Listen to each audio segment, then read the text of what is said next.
Als integrants de l'equip de la revista Sàpiens ens apassiona explicar la història, no? Ens apassiona acostar a la gent coses increïbles que han passat al llarg del temps i que trobem que són tan entretingudes com apassionants. La idea de fer el Petit Sàpiens va ser pensar que podíem aplicar el mateix estil que la revista Sàpiens ja ha donat tant èxit al llarg de més de 200 números, però aproximat a un públic d'entre 8 i 12 anys. El primer que fem per triar els temes és pensar sempre en coses que a ells els hi puguin resultar interessants.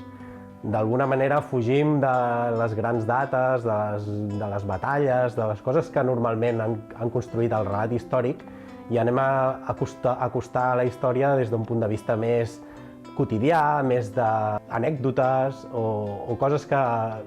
parlar, per exemple, de coses que són rècords, no? El primer gran edifici, el primer home que va anar a la Lluna. Aquesta mena de coses als nens els hi resulten molt interessants. També buscar els temes que es puguin explicar d'una manera molt completa, no? Des de tots els angles. És el que intentem fer amb el tema que cada mes posem a la portada. Per exemple, explicar la civilització dels antics maies i els explicarem des de com construïen les piràmides, a com era la seva societat, com era la seva religió o què menjava la gent en el dia a dia. La clau, jo diria, de la revista, pensant en els que són petits lectors que tot just comencen o fan les seves primeres passes en la lectura autònoma, és tenir molt clar que la part visual és cabdal. D'aquesta manera, el que intentem sempre és que la feina amb els il·lustradors sigui molt treballada, treballem colze a colze amb ells, per aconseguir que visualment sigui atractiu i la informació estigui molt relacionada amb el que es veu a les imatges. Tenim la gran sort que en aquest país tenim una cadrera boníssima d'il·lustradors i cada mes podem treballar amb gent diferent i tenir aproximacions novedoses a les diferents temàtiques que volem tractar.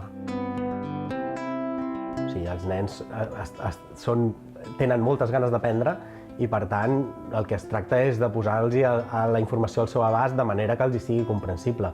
Però això no vol dir que s'hagi de simplificar tot moltíssim, no? De la mateixa manera, amb el llenguatge que fem servir és un llenguatge planer, però no massa simple tampoc. O sigui, pensem que està bé que els nens aprenguin el llenguatge al mateix temps que aprenen sobre els continguts.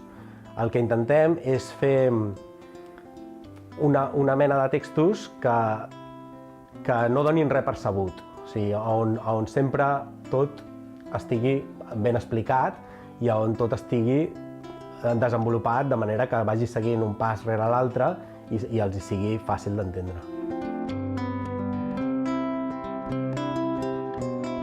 Si surt una paraula més difícil, la subratllem amb groc fosforescent, diguéssim, en la revista, i al final de la revista, a l'última pàgina, tenen un petit diccionari on 10 termes estan explicats, de manera que cada número hauran après, els que no les sabessin, 10 paraules noves.